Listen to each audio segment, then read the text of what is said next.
चलिए, तो अब हम लोग एक नए टॉपिक की तरफ आ जाते हैं और उस टॉपिक का नाम है इंडक्टेंस। ठीक है, तो इस इंडक्टेंस टॉपिक को सबसे पहले हम लोग लिख देते हैं और उसके बारे में जानते हैं कि ये इंडक्टेंस एक्चुअली में होता क्या है।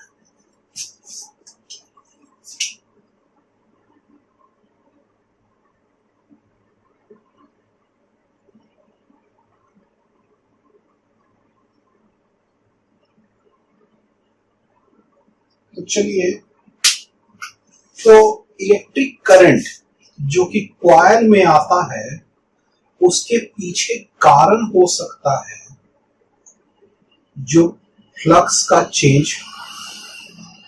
अच्छा, ये फ्लक्स का जो चेंज हो रहा है हो सकता है उसी कॉइल में जिसमें करंट फ्लो हो रहा है उसी से आपका फ्लक्स चेंज हो रहा हो। ठीक है, या हो सकता है फ्लक्स चेंज उसके बगल वाला कॉइल में हो रहा हो और उस कारण से करंट इसमें आ रहा है। तो करंट आने के पीछे दो कारण हो सकता है। एक तो फ्लक्स खुद ही के कॉइल के द्वारा बनाना, ठीक है, फ्लक्स यानी कि change in flux, change in flux से ही करंट आता है ना आपका, और खुद ही के कॉइल से बनाना या फिर अपने बगल वाले कॉइल में बगल वाले कॉइल से चेंज इन फ्लक्स बनाना। ये दोनों चेंज इन फ्लक्स से आपका इलेक्ट्रिक करंट आपका कॉइल में आ सकता है। ये बात समझ में आ रहा है? चलिए इसको लिखना स्टार्ट करते हैं।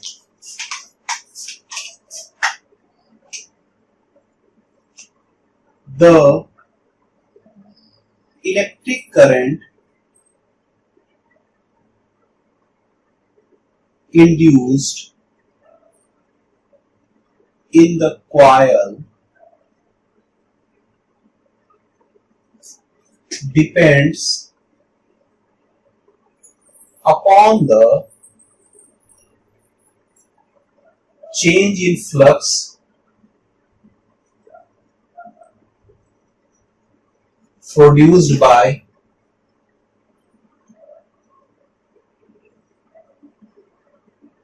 coil itself or the coil in vicinity। यानी कि बगल का कॉइल में से जो फ्लक्स, बगल का कॉइल से जो फ्लक्स चेंज हो रहा है वो कारण हो इसमें करंट आने का, या खुद के कॉइल का कारण जो फ्लक्स चेंज हो रहा है वो कारण। ये दोनों कारण से एक कॉइल में करंट इंड्यूस्ड हो जा रहा है। ये बात समझ में आ रहा है? ठीक है, तो हम लोग इसमें लिख सकते हैं जो फ्लक्स चेंज इन फ्लक्स होगा, so change in flux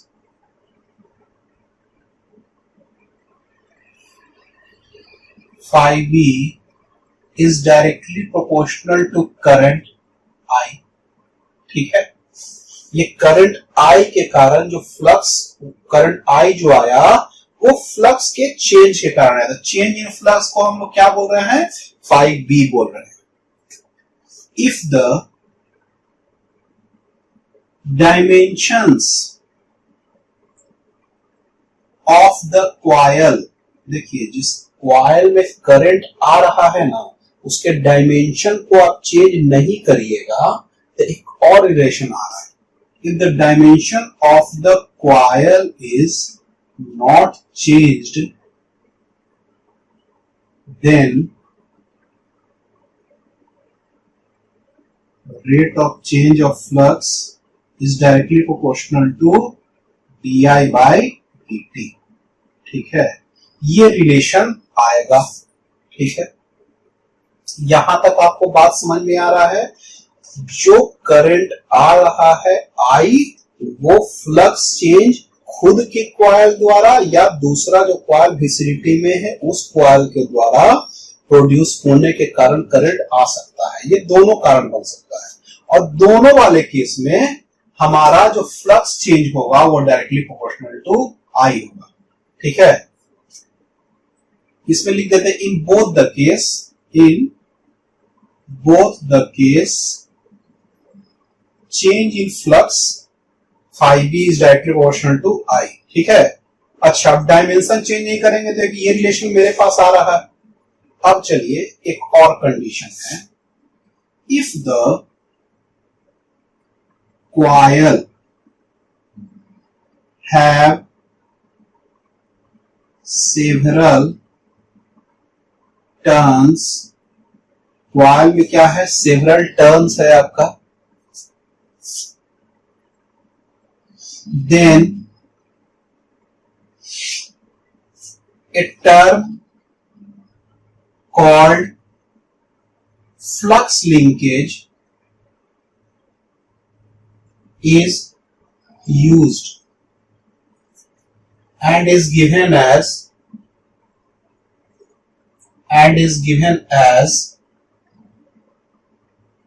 n phi b, where n is the number of turns in the coil. Now n phi b is directly proportional to I। ठीक है, n phi b is directly proportional to I हो रहा है, काहे कि flux जो है सब कॉइल के द्वारा क्या है, सेम है। कॉइल है several term of flux linkage या n psi b where n is a number of turns in the coil। ठीक है, and for each turn change in flux is same, ठीक है। now n phi b is directly proportional to I। this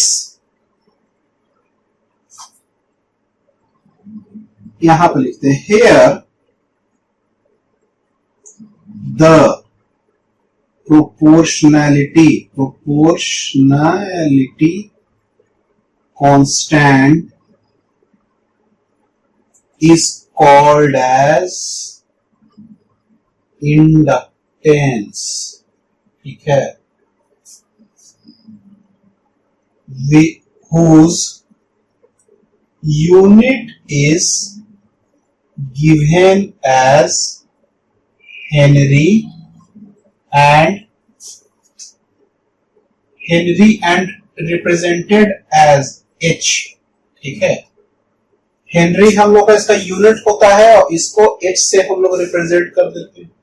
ठीक है, तो ये कहां से आया इंडक्टेंस आया, जो फ्लक्स में जो चेंज आया ना वो करंट के प्रोपोर्शनल है ना, तो वो प्रोपोर्शनैलिटी कांस्टेंट को हटाइएगा तो ये इंडक्टेंस आ जाएगा। अब ये जो इंडक्टेंस है वो दो टाइप का होता है, एक म्यूचुअल इंडक्टेंस, एक सेल्फ इंडक्टेंस। म्यूचुअल इंडक्टेंस लिखिएगा कि यहां सेल्फ इंडक्टेंस लिखिएगा, वो इस चीज पे डिपेंड करता है कि ये जो फ्लक्स चेंज के कारण जो करंट आया वो किस कॉइल के द्वारा आया है। यदि अपने कॉइल के द्वारा आएगा तो सेल्फ इंडक्टेंस वाला कांस्टेंट लिखा जाएगा। यदि दूसरे कॉइल के कारण इसमें करंट आ रहा है तो इसको म्यूचुअल इंडक्टेंस वाला प्रोपोर्शनैलिटी कांस्टेंट लिखना होगा। ठीक है, तो इसीलिए अभी यहां पे हम कुछ भी नहीं लिखे हैं। ये प्रोपोर्शनैलिटी कांस्टेंट दो टाइप का हो सकता है, एक म्यूचुअल इंडक्टेंस और एक सेल्फ इंडक्टेंस। बात समझ में आ रहा है? चलिए इसको यहां तक उतारिए, यहां पे लिखिएगा the inductance depends upon the geometry of the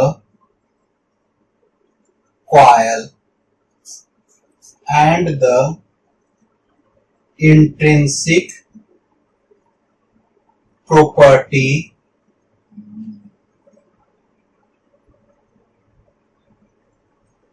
of the coil. ठीक है, ये दोनों चीज पे डिपेंड करेगा। समझ में बात आ रहा है? It is a scalar quantity. ये क्या होता है? एक स्केलर क्वांटिटी होता है जिसका कोई भी डायरेक्शन नहीं होता है, एंड इट्स डायमेंशन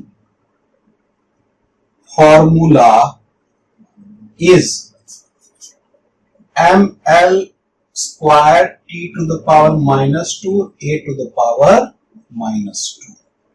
ये इसका डायमेंशन फॉर्मूला हो गया।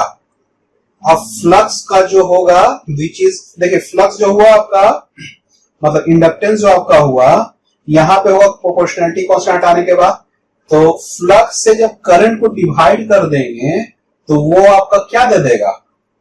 इंडक्टेंस का वैल्यू दे देगा, ठीक है, which is given by flux divided by the current. Flux को जो डिवाइड करेगा करंट से, तो वो आपको क्या दे देगा? इंडक्टेंस दे देगा, ठीक है। चलिए इसको यहां तक उतारिए। अब आ जाते हैं टॉपिक हम लोग mutual inductance.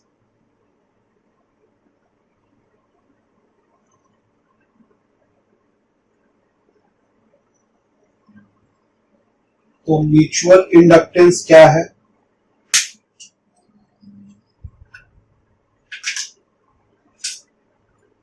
The current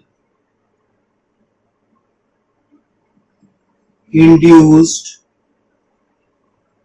by the change in magnetic flux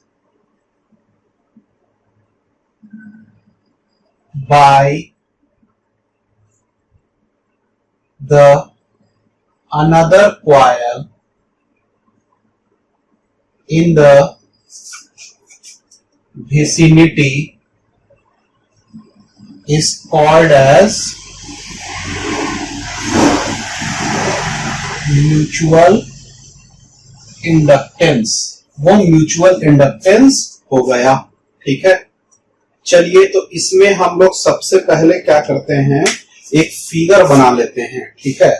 figure बना लेंगे तो मेरे लिए और आसान होगा। फिगर बनाया जाए, फिगर थोड़ा ध्यान से बनाइएगा।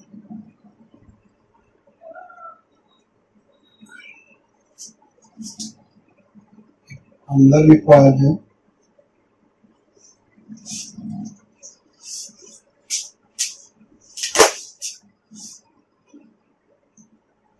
अंदर भी कॉइल है पहले,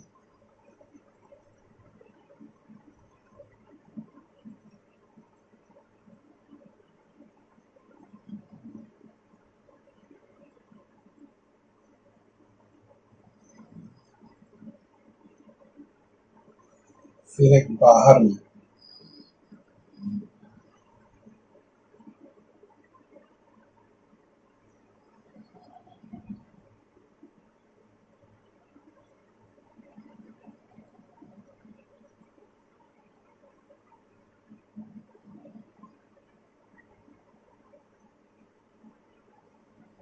बस थोड़ा रफली टाइप का बना लीजिएगा समझने के लिए।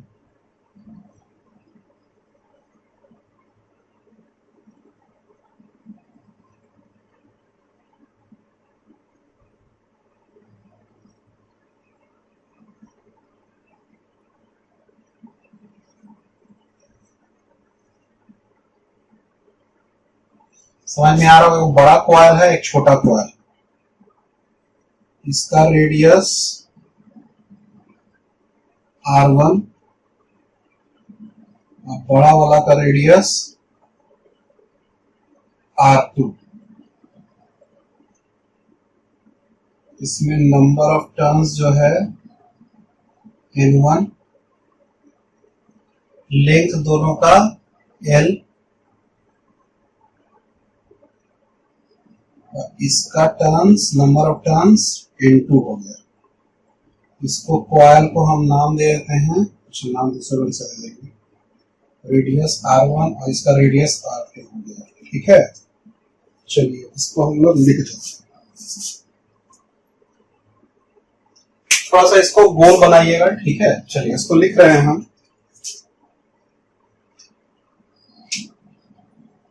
Here there are two concentric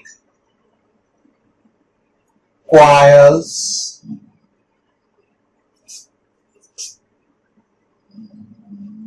इसका नाम S1, दूसरा का नाम S2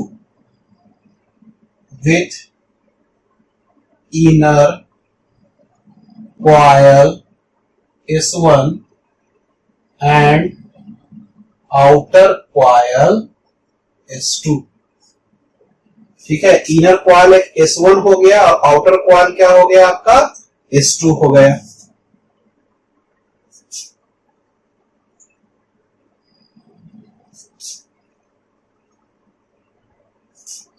both of length L, दोनों का लेंथ क्या हो जाएगा L हो जाएगा।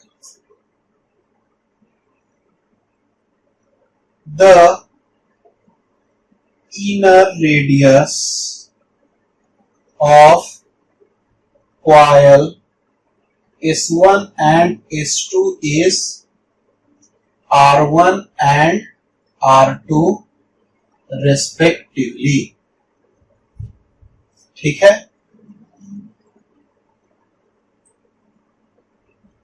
एंड R1 एंड R2 इसका रेडियस हो जाएगा and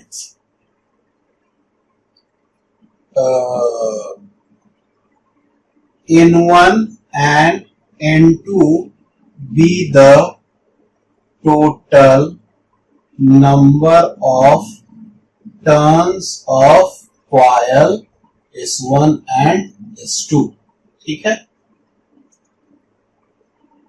Let N1 and N2 be the number of turns per unit length of the coil, ठीक है। चलिए यहां तक आपको समझ में आ रहा है क्या क्या टर्म हम यूज कर रहे हैं, उसको पहले हम लोग लिख दिए हैं, ठीक है, कि उसमें कंफ्यूजन न रहे। अब चलिए आगे बढ़ते हैं कि मान लीजिए कि इसमें करंट I2 जा रहा है S2 में, ठीक है। तो ये करंट जो जा रहा है इसके कारण इसमें फ्लक्स चेंज आएगा, ठीक है। देखिए फ्लक्स चेंज के कारण इसमें करंट आ रहा है या इस करंट के कारण इसमें फ्लक्स चेंज आ रहा है, ये दोनों चीज होगा, ठीक है।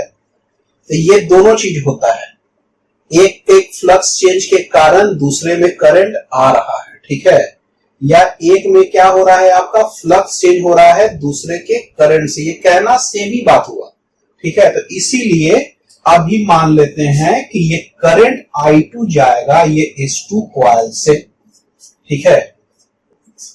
Here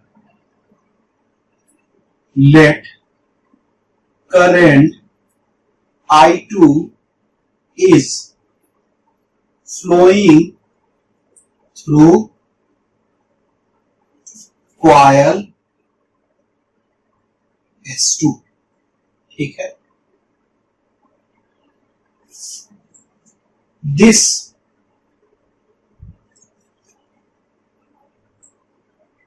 current produces change in flux in coil S1. So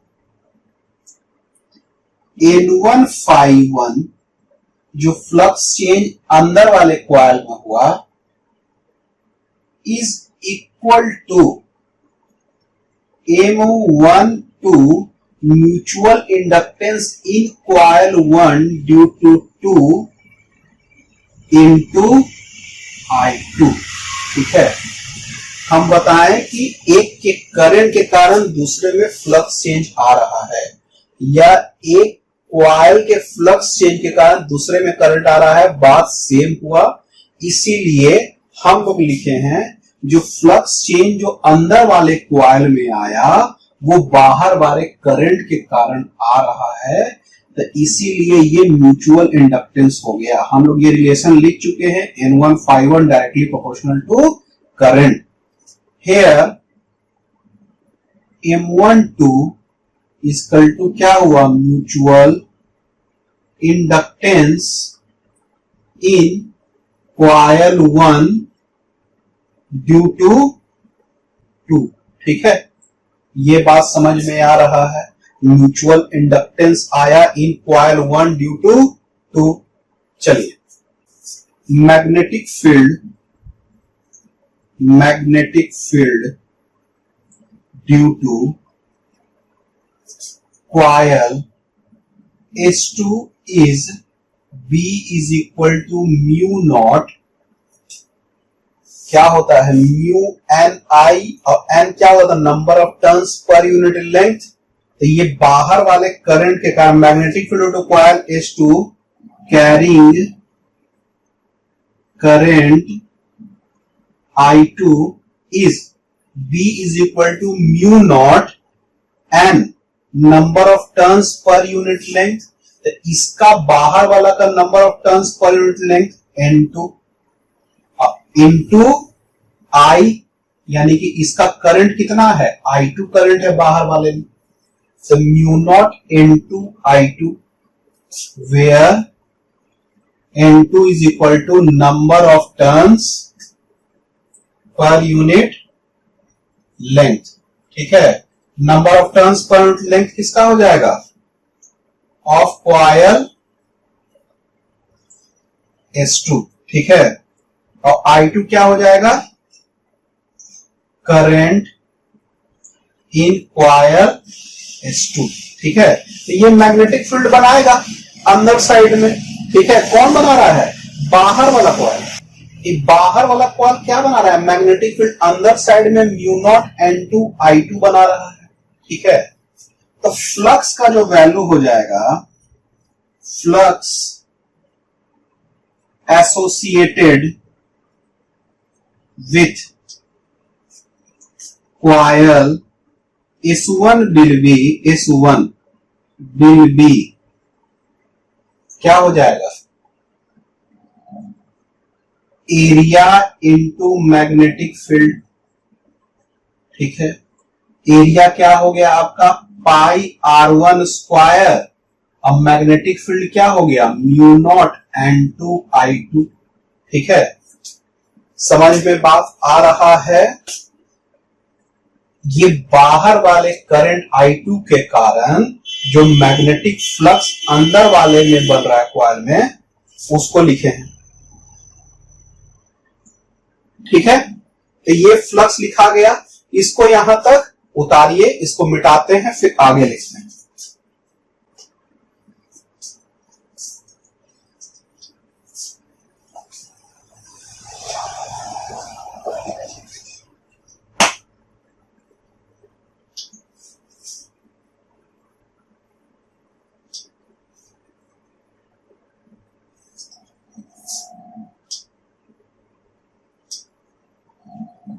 अब देखिए इसमें क्या है, now N1∅1 is directly is equal to M12 I2। अभी तक लिखे थे हम लोग, समझ में बात आ रहा है। N1∅1, N1 क्या है, total number of turns of S1 coil, तो इसको N1 इंटू L भी लिख सकते हैं N1 के जगह पे। अब फ्लक्स जो ∅1 है उसका वैल्यू ये वाला लिखेंगे, पाई R1 square into mu naught N2 I2। तो ये क्या हो जाएगा, mu not N1 N2 pi R1 square L into I2। ये बात समझ में आ रहा है। ये N1 phi1 हो गया, ठीक है। अब देखिए N1 phi1 का वैल्यू M12 I2 भी है, इसीलिए M12 is equal to mu not N1 N2 pi R1 square L हो जाएगा। ये बात समझ में आया कि M12 mutual inductance in one due to two is equal to mu not N1 N2। N1 क्या है, number of turns point length का कॉइल S1, N2 दूसरा वाला कॉइल का पाई R1 स्क्वायर अंदर वाले कॉइल का, ठीक है, इंटू L। ये M12 का वैल्यू हो गया, ठीक है। चलिए तो इसको यहां किनारे लिख देते हैं। M12 is equal to mu not N1 N2 pi R1 square into L, ठीक है। अभी इसका काम आने वाला है, ठीक है। तो इसको यहां पे खाली लिख लीजिएगा, this is mutual inductance by mutual inductance in coil 1 due to 2, ठीक है। चलिए यहां तक इसको उतारिए और इसको मिटा रहे हैं। अब देखिए, now suppose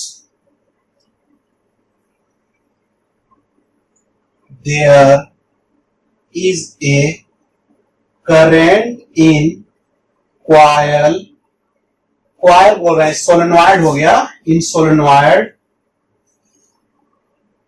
N1 is I1 and there is change in magnetic flux in solenoid S2, ठीक है। तो हम लोग अब लिखेंगे सो N2 phi2, ठीक है।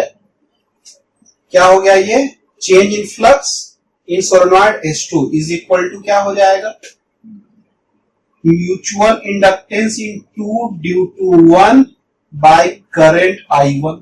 अब उल्टा जस्ट हो गया, इसमें जो फ्लक्स चेंज हुआ इसके करंट के कारण आ रहा है, ठीक है। ये हो गया आपका इक्वेशन। अब देखिए नाउ अब ये करंट किसमें है, अंदर वाले कॉइल में। Now magnetic field due to current I1 in coil S1 will be is equal to mu naught N1 I1, ठीक है। ये तो हो जाएगा mu not N1 I1, N1 number of turns point length of E square, E वाला coil, और I1 इसमें जो करंट जा रहा है, ठीक है। अब देखिए flux due to flux linkage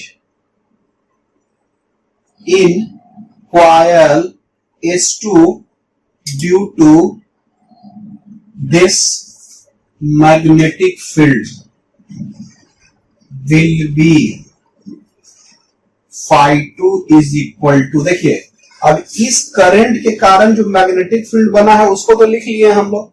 अब इसमें जो बड़े वाले में जो फ्लक्स चेंज होगा, फ्लक्स का वैल्यू वो क्या होगा, magnetic field into area.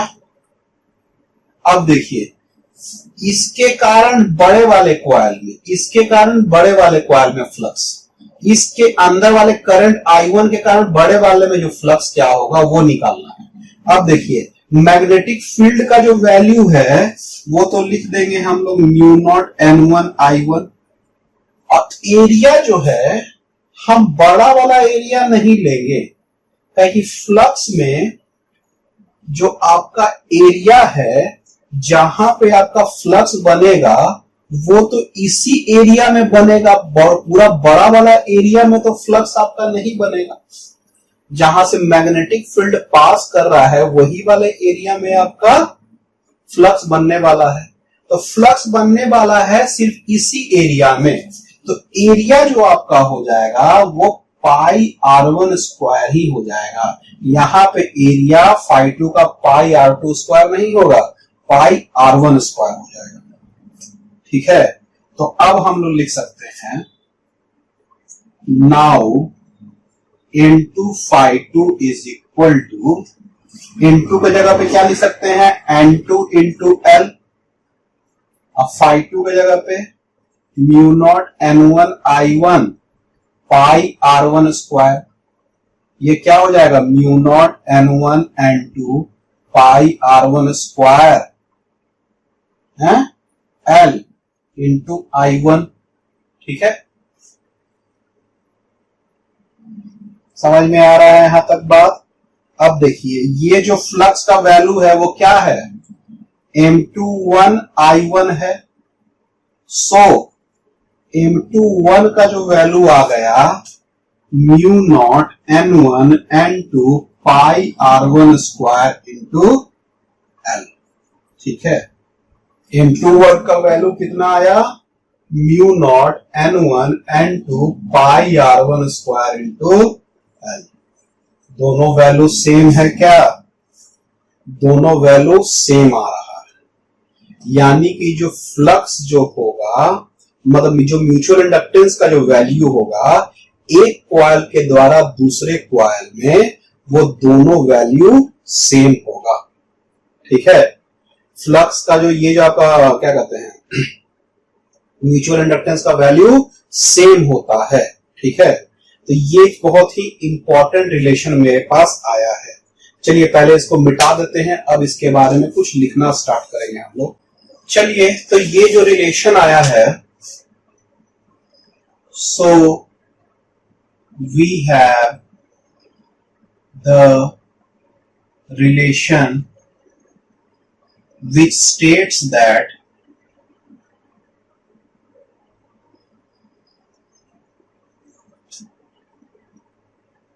M12 is equal to M21 is equal to mu naught N1 N2 pi R1 square into L। ठीक है,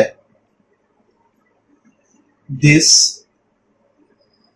relation is also used for general purpose, so it is very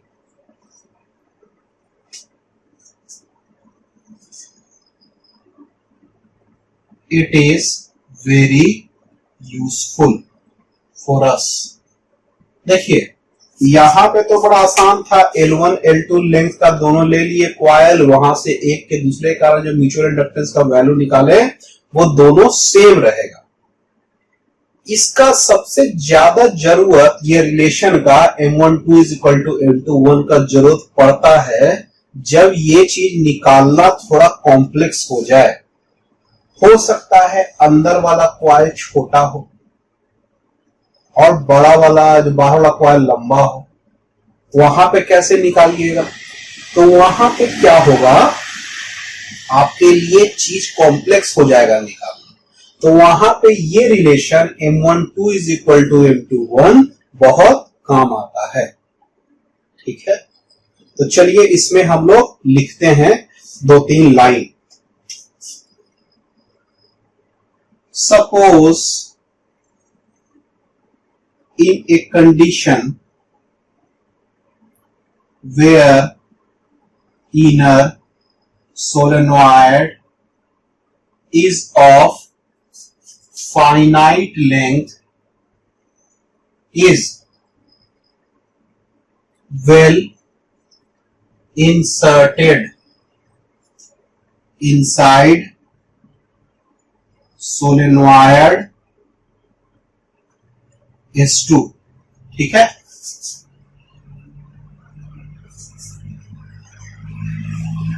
ठीक है,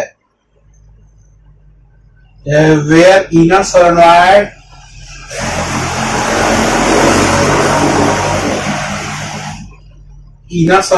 S1 is of finite length is well inserted inside solenoid S2, ठीक है।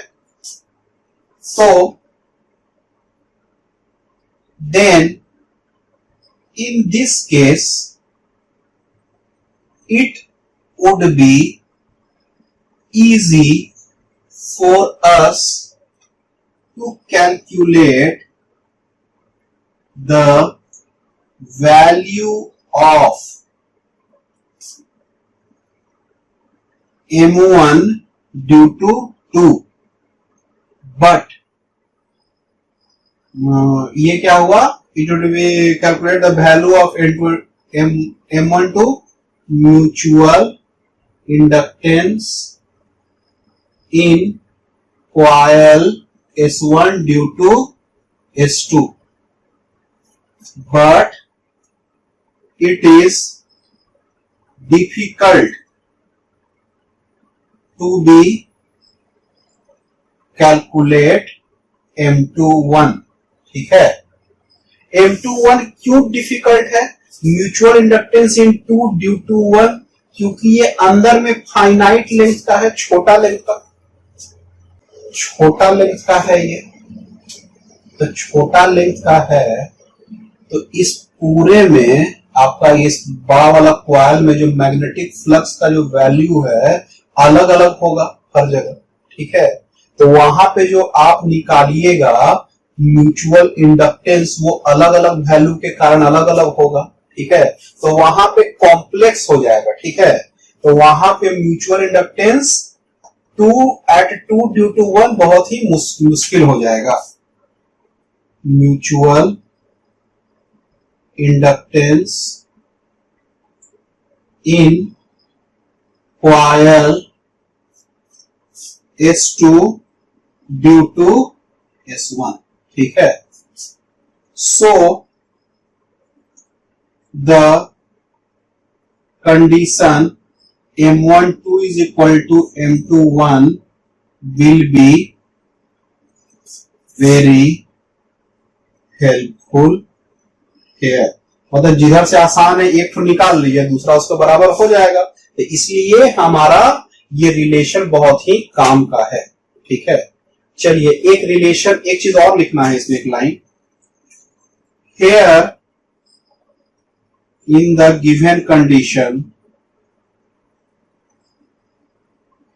air is considered as the medium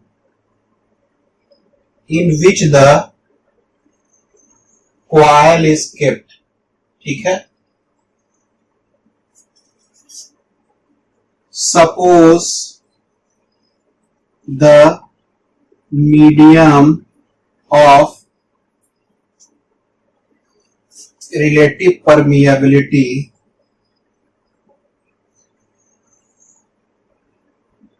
mu r is there, then mutual inductance value will be M is equal to mu r mu naught n1 n2 pi r1 square into L, ठीक है। तो mu r उसमें multiply कर देंगे relative permeability वाला का value, ठीक है। तो ये आपका म्यूचुअल इंडक्टेंस उससे निकल जाएगा, ठीक है।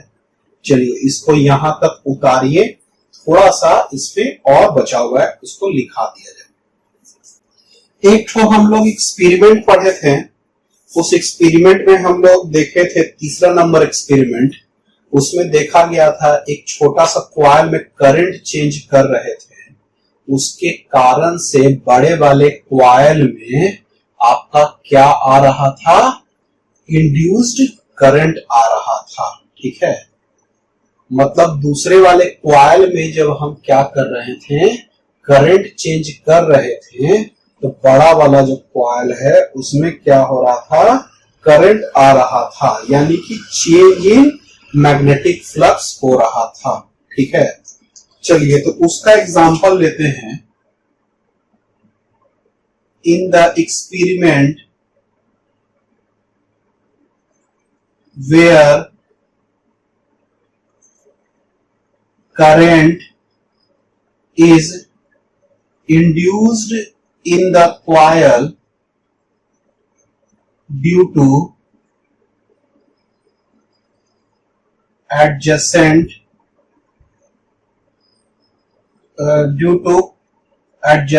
coil carrying current I was given as N1 phi1 is equal to M12 I2। देखिए, जो बड़ा वाला कॉइल था वो C1 कॉइल था, एक छोटा कॉइल था C2 कॉइल जिसमें टैपिंग की लगा हुआ था, जिसमें करंट वैरी कर रहा था, वही वाला करंट है I2 इसमें। ठीक है, तो इस करंट के कारण इसमें म्यूचुअल इंडक्टेंस आ रहा था। ठीक है, तो इसमें जो चेंज इन मैग्नेटिक फ्लक्स हो गया बड़े वाले कॉइल में, उसमें भी करंट आ रहा है, लेकिन ये करंट के कारण आ रहा था। ठीक है, तो हम लोग लिखते हैं E is equal to minus, अच्छा इसको ऐसे भी लिख सकते हैं, D N1 phi1 by dt is equal to M12 di2 by dt। ठीक है, अच्छा EMF जो होगा E is equal to minus D N1 phi1 by dt, ये होगा, और E का जो वैल्यू इधर से जो हो जाएगा वो क्या हो जाएगा, M12 di2 by dt। ठीक है, ये रिलेशन तो हो जाएगा आपका। ठीक है, अच्छा ये जो माइनस है तो माइनस तो इसमें भी आ गया। So we see here that EMF induced in big coil depends upon the rate of change of current in the coil in the vicinity। दूसरे कॉइल में जो करंट चेंज होने का रेट है उस पे ईएमएफ आपका डिपेंड कर रहा है, and it also depends upon the mutual inductance। ठीक है, ये दोनों चीज पे ईएमएफ जो है जो जनरेट होगा बड़े वाले कॉइल में एक्सपेरिमेंट नंबर 3 में, वो दो चीज के कारण हो रहा है, एक म्यूचुअल इंडक्टेंस के कारण और एक rate of change of current जो छोटे वाले कॉइल में हो रहा था। ठीक है, चलिए इस रिलेशन को लिख लीजिए, ये आपका हो गया। एक सवाल हम इस पे सिर्फ बनाते हैं और ये टॉपिक म्यूचुअल इंडक्टेंस फिर खत्म हो जाएगा और फिर सेल्फ इंडक्टेंस स्टार्ट होगा। चलिए तो म्यूचुअल इंडक्टेंस से रिलेटेड हम लोग एक सवाल कर लेते हैं। म्यूचुअल इंडक्टेंस हम लोग का पूरा हो चुका है, उसके बाद हम लोग सेल्फ इंडक्टेंस स्टार्ट करेंगे। तो म्यूचुअल इंडक्टेंस का एक सवाल छोटा सा लिखते हैं।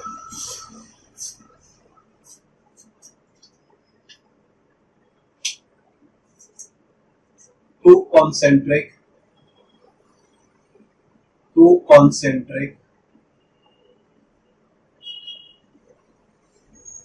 circular coils,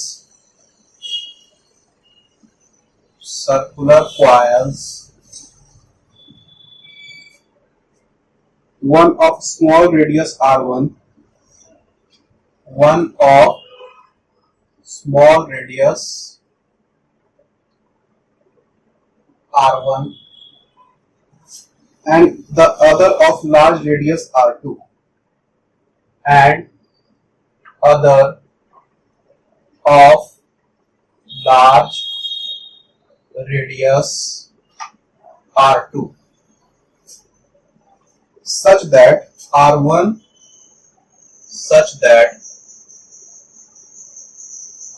very smaller than R2 are placed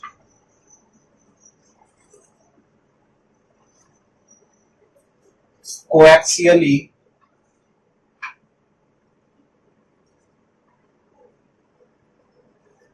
with centers coinciding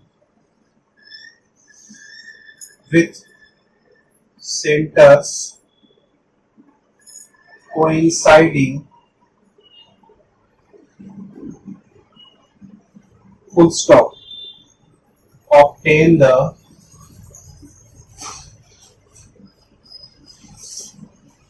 mutual inductance of the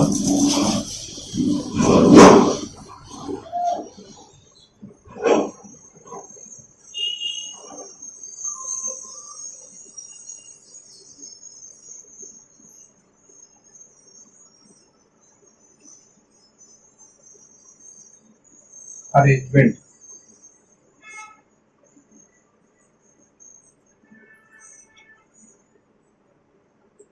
ठीक है, क्वेश्चन फिर से पढ़ दे रहे हैं. Two concentric circular coils, one of small radius R1 and other of large radius R2. ठीक है, such that R1 is very smaller than R2 are placed coaxially with centers coinciding. ठीक है, obtain the mutual inductance of the arrangement. ठीक है, चलिए इसमें mutual inductance आपको निकालने का है. तो म्यूचुअल इंडक्टेंस कैसे निकलेगा आपका, देखिए.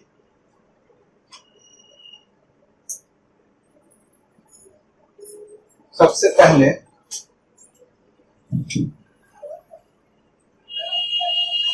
पहले दो कॉन्सेंट्रिक सर्कुलर क्वाइल्स आपका दिया हुआ है. एक क्वाइल है जिसका रेडियस R1 और एक दूसरा क्वाइल है जिसका रेडियस R2 दिया हुआ है. ठीक है, इसमें कोई दिक्कत का बात नहीं है. R1 का जो वैल्यू है बहुत ही छोटा है R2 से. ठीक है, बहुत छोटा है, इतना बड़ा दिख रहा है. आर प्लेस्ड कोएक्सियली मतलब उस दोनों का एक्सिस क्या है, सेम है. को है यानी कि सेम है. ठीक है, यानी इसका दोनों का एक्सिस क्या है, सेम है क्वाइल का. अच्छा, विथ सेंटर कोइंसाइडिंग, और सेंटर भी क्या हो रहा है, इसका कोइंसाइड कर रहा है. Obtain the mutual inductance of the arrangement, यानी कि यदि मान लीजिए इसको 1 मानते, इसको 2 मानते, तो mutual inductance of the arrangement बोल रहा है यानी कि M12 या M21 दोनों तो सेम ही होता है ना. M12 या M21 निकालना है. Mutual inductance in 1 due to 2 या mutual inductance in 2 due to 1, दोनों का दोनों क्या होगा, सेम होगा. ठीक है, ये हम लोग पढ़ चुके हैं. किसी भी तरीका से दिया रहे उसके लिए हम बताए थे कि वो जनरल आपका इक्वेशन होता है कि म्यूचुअल इंडक्टेंस का जो वैल्यू होगा दोनों का सेम होगा. तो ये जो आपका हो गया वो क्या हो गया, म्यूचुअल इंडक्टेंस. ठीक है, ये म्यूचुअल इंडक्टेंस हो गए. अब चलिए, हम लोग को पता है, मान लीजिए अंदर वाले का पहले लेते हैं. Magnetic flux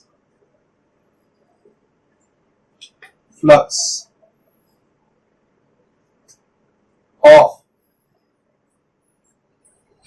coil first is equal to क्या होगा, हाई बी हम ऐसे लिखते हैं फ्लक्स का वैल्यू. ठीक है, अच्छा, ये जो मैग्नेटिक फ्लक्स जो वैल्यू होता है वो क्या होता है, mutual inductance of 1 due to 2, और जो करंट जो होता है इसका जो बाहर वाला है, मान लिया कि आपका कुछ करंट फ्लो कर रहा है, उसमें करंट क्या फ्लो कर रहा है, I2, तो I2 हम लिख लीजिए, ठीक है। तो यहाँ पे इसके ऊपर लिख लीजिएगा, हाँ यहाँ यहीं पे लिख लीजिए, where I2 is equal to current flowing in coil 2। देखिए हो क्या रहा है कि जो दो कॉइल दिया हुआ है ना, दो कॉइल में जो अभी के लिए मानिए कि दूसरे कॉइल में करंट अभी फ्लो कर रहा है, ठीक है।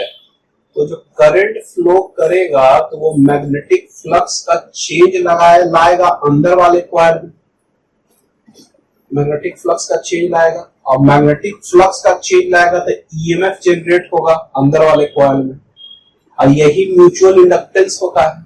म्यूचुअल इंडक्टेंस मतलब दूसरे के कारण अपने कॉइल में जो आपका ईएमएफ जनरेट हो रहा है उसको म्यूचुअल इंडक्टेंस कह रहे हैं, ठीक है। तो यहाँ पे बाहर वाला कॉइल जिसमें करंट I2 फ्लो कर रहा है, उसके कारण जो आपका होगा इस अंदर वाले में फ्लक्स का चेंज होगा और ईएमएफ जनरेट होगा, ठीक है। तो यहाँ पे जो आपका वैल्यू हो गया magnetic mutual inductance into I2 आपका हो गया, ठीक है। यहां तक समझ में आ रहा है कि क्या था इसमें। अब इसमें देखते हैं क्या,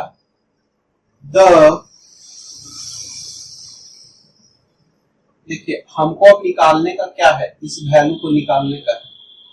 तो मेरे पास इक्वेशन क्या है, मेरे पास इक्वेशन क्या है, now we have magnetic flux का वैल्यू हो गया M12I2। तो इसको हम तोड़ेंगे तभी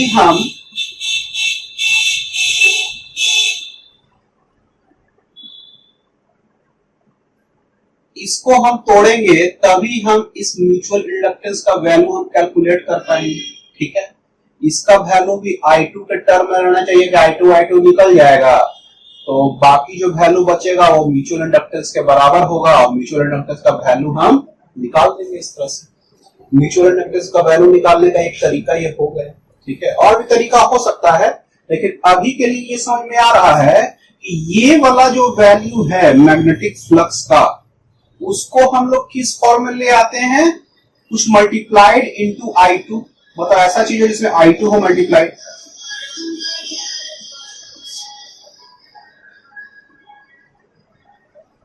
तो ऐसा इसमें वैल्यू लाना है जिसमें क्या हो, I2 आपका मल्टीप्लाइड हो, तो I2 तो कट जाएगा, बाकी मैग्नेटिक म्यूचुअल इंडक्टेंस का वैल्यू उतना निकल जाएगा।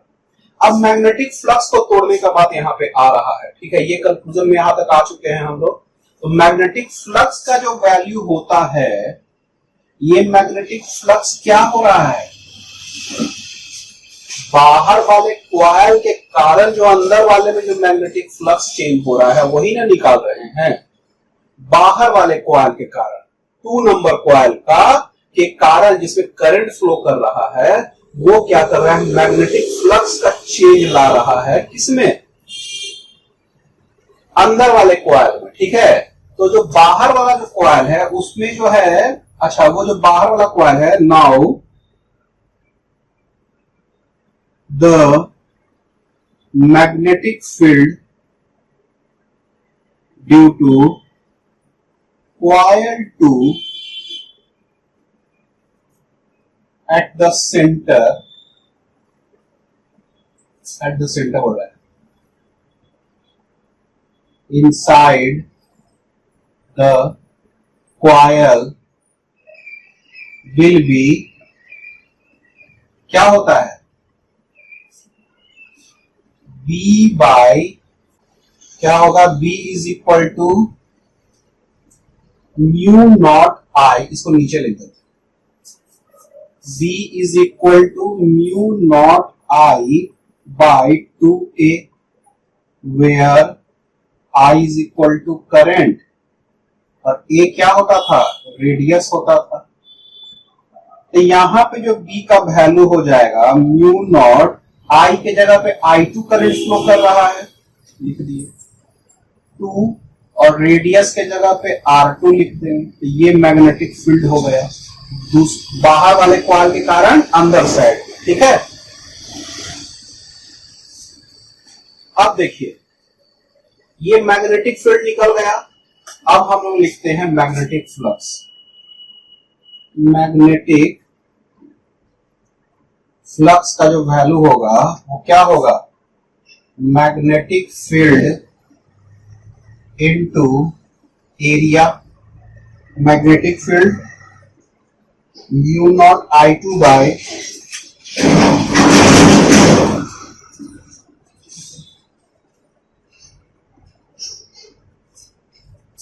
बाय 2R2 इंटू एरिया क्या हो जाएगा आपका, ये अंदर वाले एरिया में जो फ्लक्स बनेगा उसी का लेना है, फ्लक्स तो इसी का लेना है।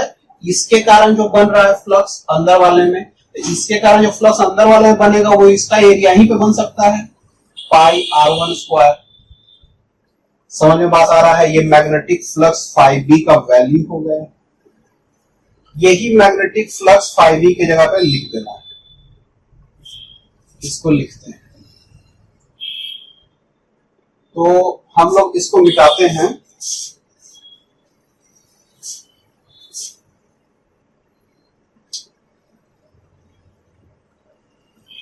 लिखते हैं putting value of magnetic flux φB इन 1। क्या करेंगे, φB की जगह पे क्या लिखते हैं, mu naught I2 by 2R2 into pi R1 square is equal to M12। समझ बात आ रहा है, तो ये जो हो जाएगा I2 तो हट जाएगा, M12 का वैल्यू हो गया mu not pi R1 square by 2R2। ठीक है, तो ये हो गया म्यूचुअल इंडक्टेंस, ये M21 के बराबर भी हो जाएगा। तो ऑब्टेन द म्यूचुअल इंडक्टेंस का जो वैल्यू है वो ये हो जाएगा। इसमें लिख देंगे this is the required mutual value of mutual inductance, this is the required value of mutual inductance. ठीक है, required value of mutual inductance हो गया। चलिए इसको यहां तक उतार लीजिए, ये आपका क्वेश्चन हो गया। अब हम लोग आने वाले हैं सेल्फ इंडक्टेंस। चलिए अगले टॉपिक पे आ जाते हैं, और अगला टॉपिक हम लोग का है सेल्फ इंडक्टेंस। तो सेल्फ इंडक्टेंस हम लोग लिखते हैं और इसके बारे में कुछ लिखते हैं, डेफिनेशन लिखते हैं।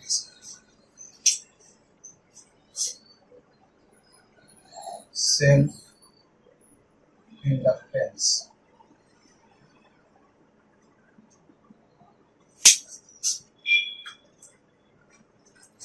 चलिए तो अभी तक जो हम इंडक्टेंस का बात कर रहे थे वो एक्चुअली में बात कर रहे थे दूसरे कॉइल के कारण किसी कॉइल में आपका जो फ्लक्स का चेंज आता है जिसके कारण ईएमएफ जनरेट होता है। अभी तक यही बात किया गया था, दूसरे कॉइल में जो करंट जो वेरी करता है उसके कारण आपका फ्लक्स का चेंज किसी कॉइल में आ जाता है। ठीक है, और वही उसका ईएमएफ जनरेट करता है। तो सेल्फ इंडक्टेंस में क्या है कि आपका जो फ्लक्स का चेंज होगा किसी कॉइल में, तो वो जो करंट किसी दूसरे कॉइल में चेंज नहीं हो रहा है, किसी दूसरे कॉइल में वैरी नहीं कर रहा है, ये करंट उसी कॉइल में वैरी कर रहा है।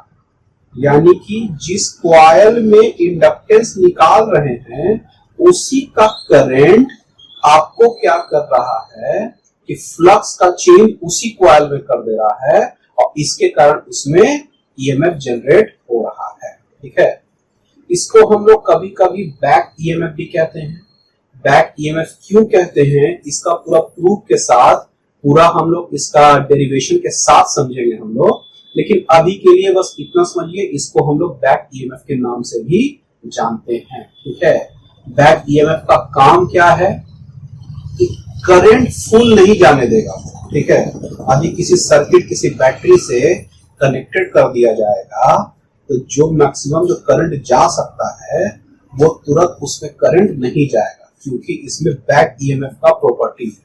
बैक ईएमएफ एक ऐसा प्रॉपर्टी है जो क्या कर रहा है, उसको फुल कैपेसिटी से करंट फ्लो होने में उस चीज में सोलेनॉइड में रोक रहा है। ठीक है, तो हम लोग इसके बारे में समझते हैं। पहले इसमें थोड़ा सा दो तीन लाइन लिख लेते हैं। ठीक है, चलिए। So far we have discussed the EMF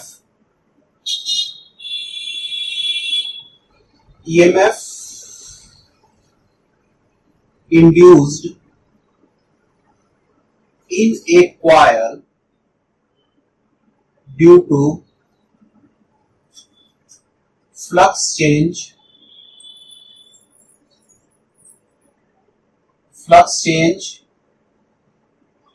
in the coil produced by another coil in its vicinity।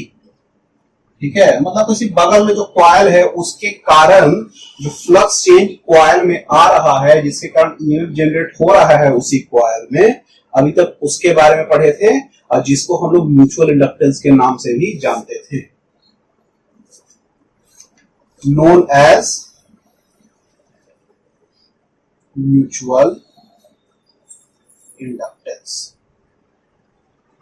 ठीक है, इसको हम लोग म्यूचुअल इंडक्टेंस के नाम से भी जानते हैं। ठीक है, अभी तक तो ये हम लोग देखे थे। अब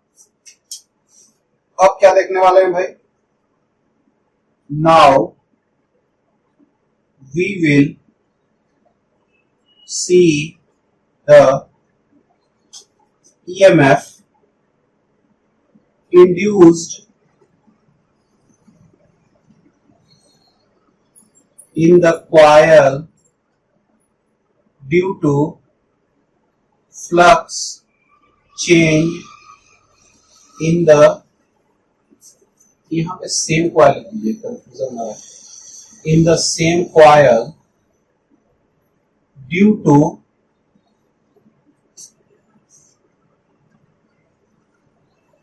produced by varying current in the other coil। ठीक है, ये था due to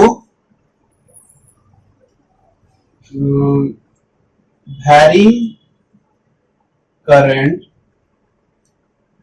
in the same coil। बात समझ में आ रहा है? यहां पे क्या कर रहे हैं, सेम ही कॉइल के करंट के वैरी करने के कारण इसमें फ्लक्स जनरेट हो रहा है और ईएमएफ जनरेट हो रहा है। ठीक है, लिखते हैं, in this case this is called as self induction, this process is called as self induction, this is called as self induction. Self induction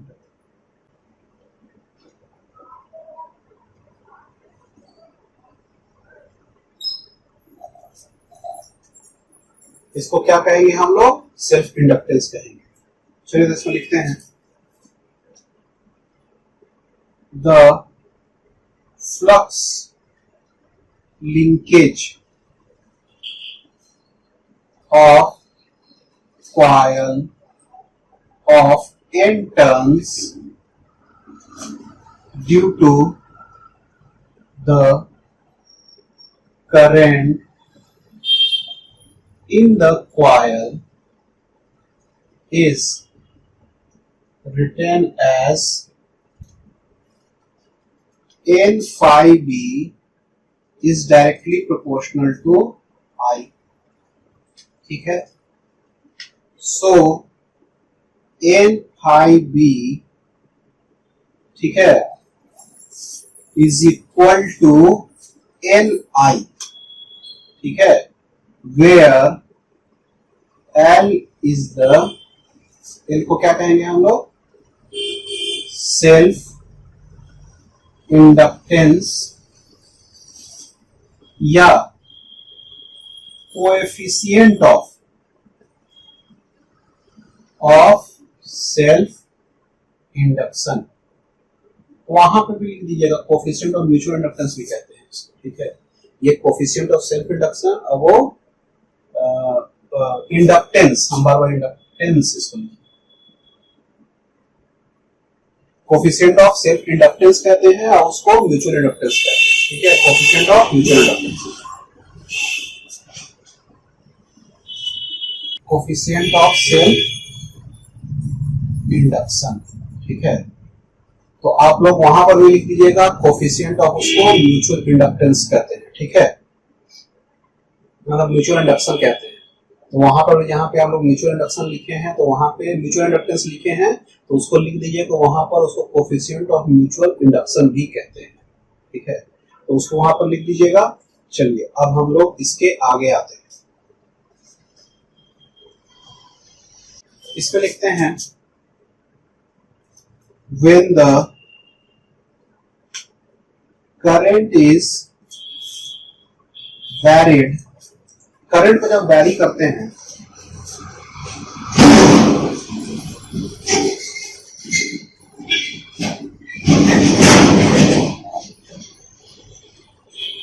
then EMF is generated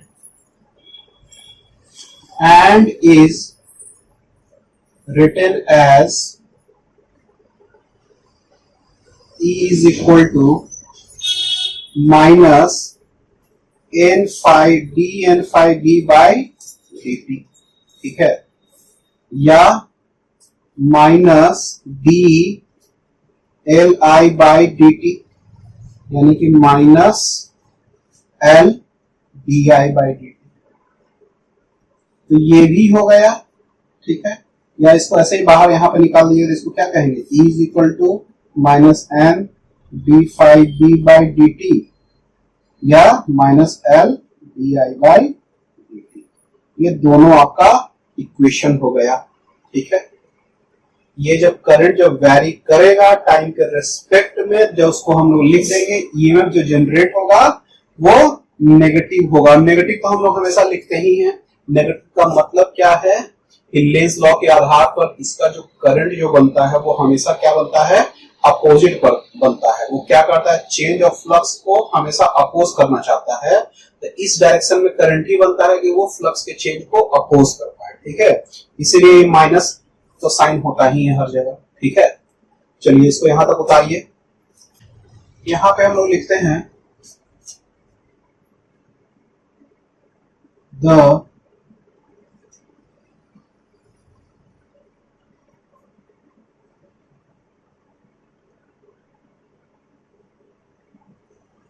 EMF generated in the coil always oppose the change in the current in the circuit, ठीक है। तो जो current जो आपका change हो रहा है उसको क्या करेगा, हमेशा अपोज करेगा, उसी टाइप से ईएमएफ इसमें जनरेट होता है।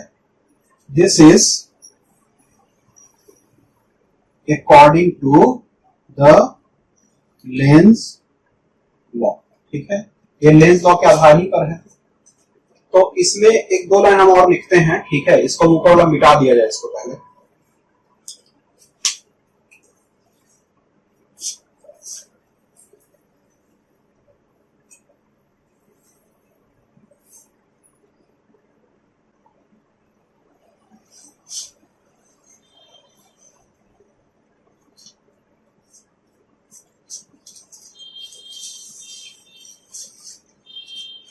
अभी तक हम लोग ईएमएफ के बारे में क्या देख चुके हैं, E is equal to minus N D phi D by D T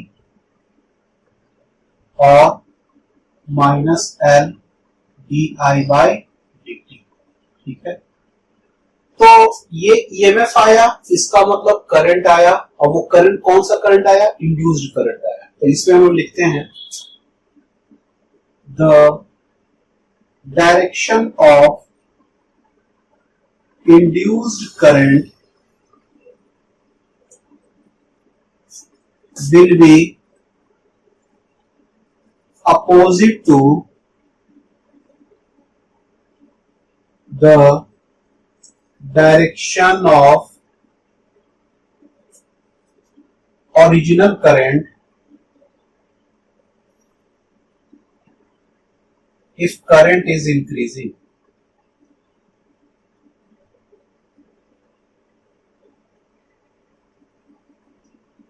अगला में लिखते हैं करंट यदि इंक्रीज करेगा तो इंड्यूस करंट का डायरेक्शन ओरिजिनल करंट डायरेक्शन से अपोजिट हो जाएगा। क्यों?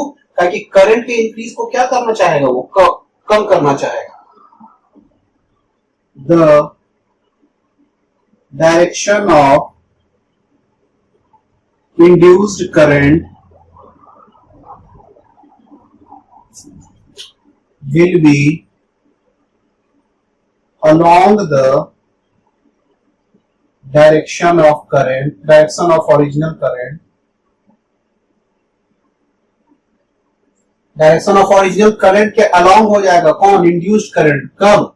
इफ करंट इज डिक्रीजिंग, जब करंट डिक्रीज करेगा तब ऐसा हो जाएगा। ठीक है, चलिए इसको यहां तक उतारिए। उसके बाद अब हम लोग कुछ और पार्ट्स देखने वाले हैं, इसको उतारिए, इसको मिटाएंगे। इसमें हम लिखते हैं now we will find the value of self inductor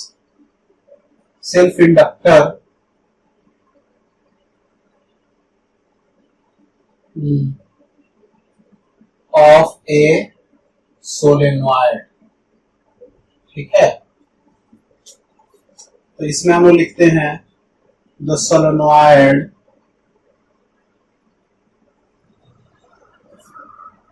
carrying current I,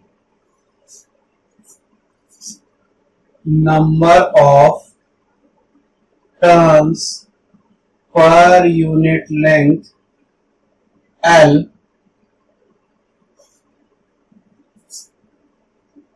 cross sectional area A, number of turns per unit length को N कर दीजिएगा, and length L। ठीक है, तो हम लोग लिखते हैं द मैग्नेटिक फील्ड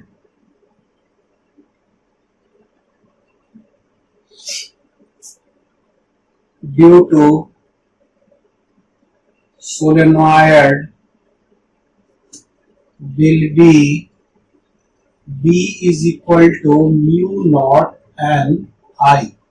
ठीक है, ये B is equal to mu not N I हो जाएगा मैग्नेटिक फील्ड, किसके कारण? सोलेनॉइड के कारण।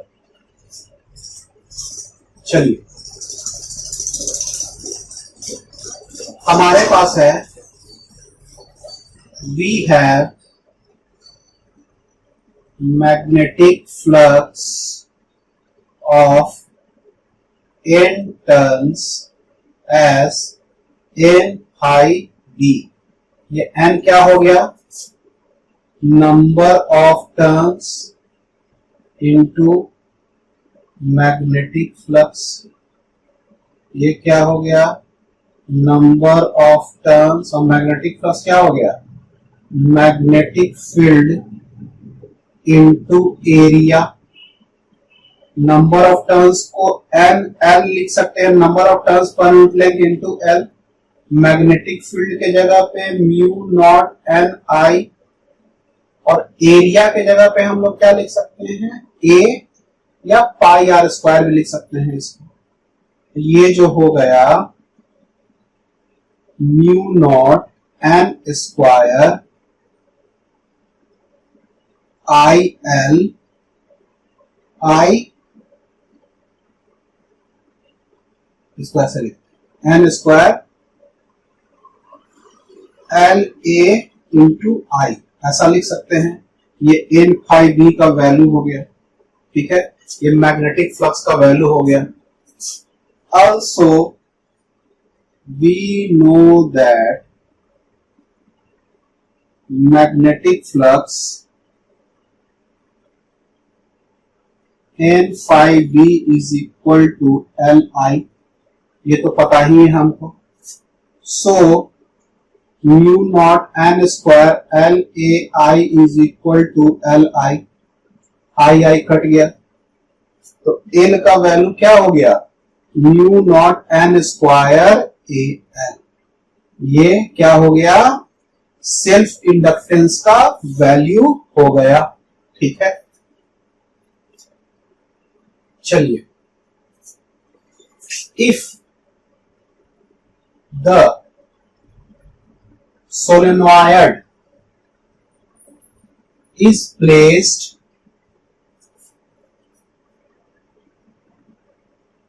if the solenoid is filled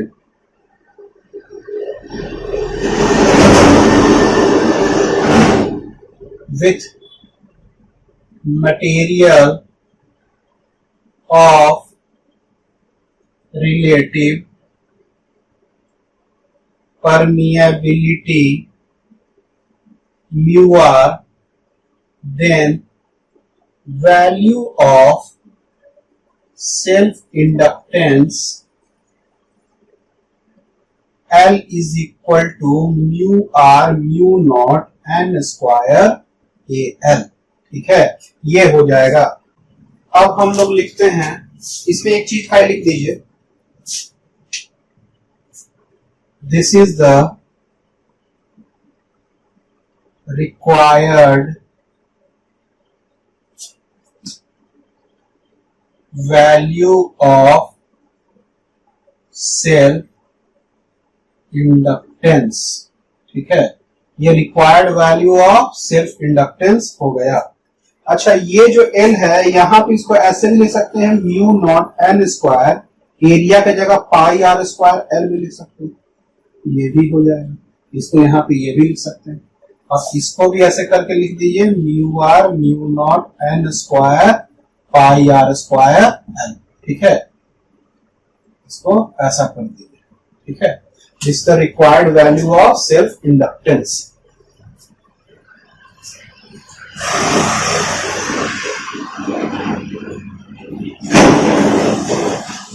तो इसमें हम लोग लिखते हैं the value of self-inductance depends upon the geometry and the permeability of the material, ठीक है, geometry and permeability of the material पे डिपेंड करेगा सेल्फ इंडक्टेंस का वैल्यू। ए कॉइल और solenoid of thick wire is considered to be of small resistance as resistance R is inversely proportional to the area. R is equal to rho L by A, but the same solenoid is of perfect self inductor as if area, if cross sectional area of wire increases, then the self inductance value of solenoid also increases. The self inductor is represented as, ठीक है, ऐसे हम लोग इसको represent करेंगे.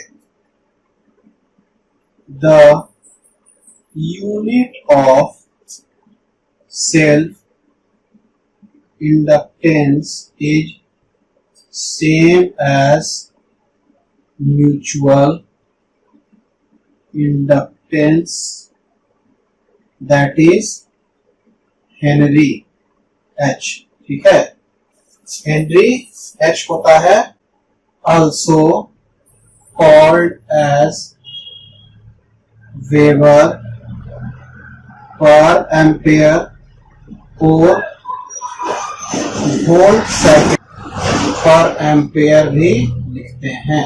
ठीक है, ये इसका यूनिट हो गया, वेबर पर एम्पेयर या volt second per ampere.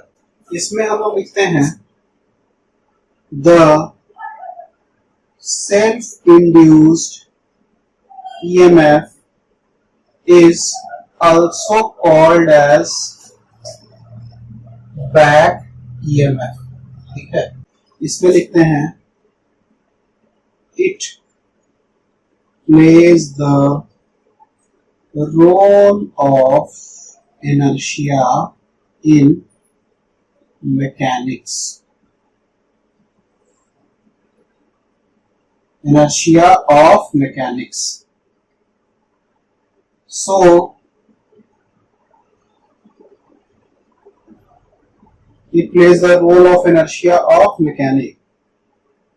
So self inductor is analog to mass in electromagnetic. Inertia यानी कि मास है, तो ये मास का एनालॉग हो गया ये इलेक्ट्रोमैग्नेटिक में. ये मास का रोल प्ले करेगा इलेक्ट्रोमैग्नेटिक में. जो भी मास का रोल प्ले किसमें करता था, मैकेनिक्स में.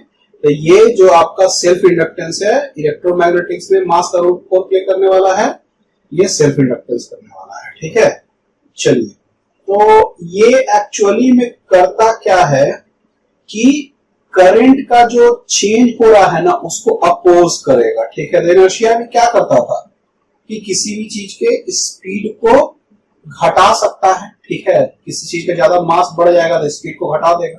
तो उसी टाइप से ये भी क्या करेगा कि आपका इसका वैल्यू बढ़ेगा, इसका ताकत बढ़ेगा, तो ये क्या करेगा, करंट के वैल्यू को घटा देगा.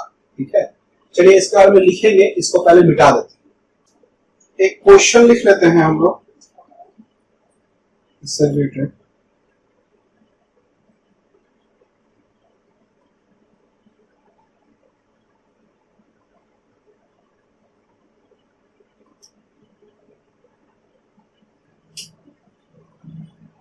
Consider the circuit shown in figure. Consider the circuit shown in figure. ठीक है, the sliding contact is being pulled. The sliding contact is being pulled.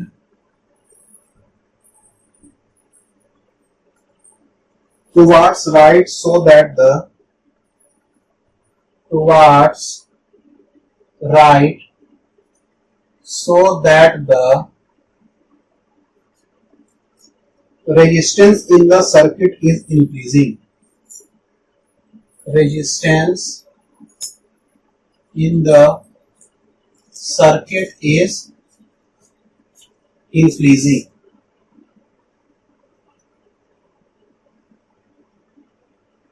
Its value at the instant shown is its value at the instant shown is 12 ohm. ठीक है. Will the current be more than will the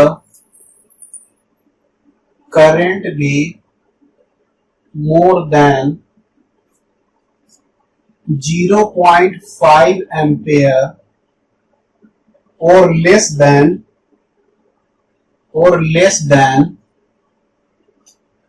it at this instant.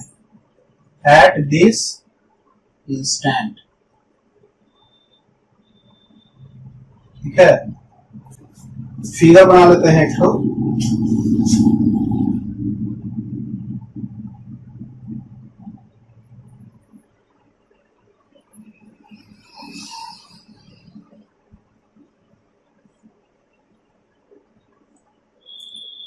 ये ऐसे move कर रहा है.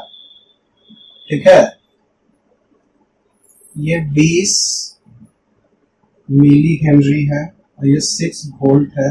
ठीक है. तो क्या कह रहा है क्वेश्चन?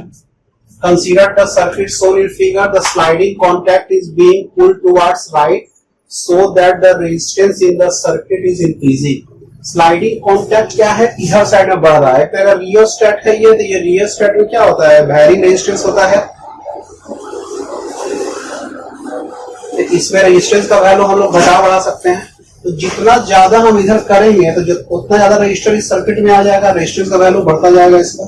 ठीक है. तो इसका रेजिस्टेंस का वैल्यू घटता बढ़ता जाएगा इधर उधर करने का. अब देखिए, it's value at the instant shown is 12 ओम. कहना क्या चाह रहा है? कहना चाह रहा है किसी इंस्टेंट पे, मान लिया ऐसे कर रहा है, कहीं पर एक पॉइंट पे इसका रेजिस्टेंस का वैल्यू कितना हो गया? 12 ओम हो गया. अच्छा, तो वहां पे बोल रहा है कि करंट का वैल्यू 0.5 एम्पियर से ज्यादा होगा कि कम होगा उस इंस्टेंट पर, आपको बताने का है. ठीक है. चलिए, तो कैसे बनाया जाए इसको? देखिए, ये जो है सेल्फ इंडक्टर, ये किसका काम करेगा? बैक ईएमएफ का काम करेगा. इसका काम क्या है? करंट को घटाना. तो ईएमएफ का वैल्यू को टोटल घटाएगा. अच्छा, यहां पे जो ईएमएफ दे रहा है वो यही बैटरी दे रहा है 6 वोल्ट का. यहां पे जो ईएमएफ जो दे रहा है 6 वोल्ट का बैटरी दे रहा है. मान लीजिए ये नहीं रहता तो हम लोग लिखते 6 इज इक्वल टू, इसका रेजिस्टेंस आर रहता, करंट आई जाता था, आर आई लिख देते. ये बात समझ में आ रहा है कि यदि मान लीजिए ये नहीं होता तो potential difference equal to R I तो लिखते हैं हम लोग. लेकिन ये जो लगा है सेल्फ इंडक्टर, इसका कुछ बैक ईएमएफ है. ये नेगेटिव वैल्यू ऑफ ईएमएफ है, यानी कि टोटल ईएमएफ को ये घटाएगा. टोटल ईएमएफ को घटाएगा यानी कि 6 plus EMF of inductor is equal to R I. अच्छा, ये ईएमएफ का जो वैल्यू होता है minus L D I by D T हम लोग लिखते हैं. इक्वल टू आर आई बड़ा लिखे हैं तो बड़ा आर आई इसको लिख दीजिए. समझ में बात आ रहा है? ये ईएमएफ क्या है? बैक ईएमएफ है. ये पूरा ईएमएफ को इसको घटाएगा तो ये और ये मिल गए, जो ईएमएफ बनेगा 6 minus L D I by D T आ जाएगा. समझ में बात आ रहा है? तो इसको ऐसे लिखते हैं 6 minus L D I by D T is equal to R I. R का जगह पे आप क्या लिखेंगे? आर जो आया है टोटल 12 ओम आया है किसी इंस्टेंट पर, और करंट का वैल्यू कितना है? आई हम लोग लिख देते हैं. तो आई का वैल्यू क्या होगा? 6 minus L D I by D T. हो गया। अच्छा, बाई 12 ये हो गई। अच्छा, अब एक चीज देखिए इसमें, ये पूरा चीज नहीं रहता था 6/12। 6/12 क्या होता है 1/2 यानी कि 0.5 एम्पियर का करंट हो जाता है। लेकिन ये di/dt माइनस LDI/dt पे डिपेंड करेगा कि ये 0.5 से ज्यादा होगा कि कम होगा। अच्छा, ये पूरा चीज का वैल्यू पॉजिटिव हो जाएगा तो 6 प्लस कुछ होगा यानी कि 0.5 से ज्यादा हो जाएगा करंट का वैल्यू। यदि इसका पूरा वैल्यू नेगेटिव रह जाता है तो करंट का वैल्यू क्या होगा 6 से कम होगा तो यानी 0.5 एम्पीयर से कम वैल्यू करंट का हो जाएगा। ये बात समझ में आ रहा। तो देखिए अब हो क्या रहा है कि जब हम इसको घसका रहे हैं इधर तो रेजिस्टेंस का वैल्यू ज्यादा रजिस्टर 12 रजिस्टर में इस सर्किट में आ जाएगा। रेजिस्टेंस का वैल्यू बढ़ेगा तो करंट का वैल्यू क्या होगा घटेगा। जब करंट का वैल्यू घटेगा तो DI का वैल्यू क्या होगा नेगेटिव होगा। ये जब नेगेटिव होगा तो पूरा चीज पॉजिटिव हो जाएगा। पॉजिटिव होगा 6 से ज्यादा हो जाएगा। 6 से ज्यादा हो जाएगा तो 0.5 एम्पीयर से करंट ज्यादा हो जाएगा। हम लोग इसमें लिखते हैं ताकि ये मूव ऐसे कर रहा है, ठीक है। इफ द क्या लिखा हुआ था इसमें sliding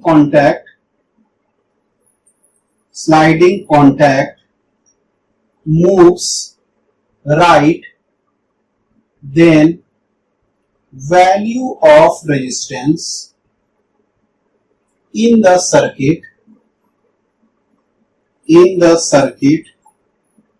increase, then the value of current in circuit decrease, ठीक है। So value of DI decrease or it will be negative. So I will become greater than 0.5 ampere, ठीक है। तो ये ग्रेटर देन 0.5 एम्पियर हो जाएगा यानी कि मोर देन 0.5 इसका आंसर हो जाएगा, ठीक है। ये जो M है उसके जगह पे आपको 20 मिली हेनरी का आपको वैल्यू डालना पड़ेगा, ठीक है। लेकिन जो भी डालिएगा तो ये तो पॉजिटिव ही होगा, तो पॉजिटिव होगा तो ये आपका I का वैल्यू 0.5 एम्पियर से ज्यादा होगा, ठीक है। तो ये आपका हो गया क्वेश्चन, ठीक है। चलिए इसको बनाइए फिर आगे बढ़ते हैं।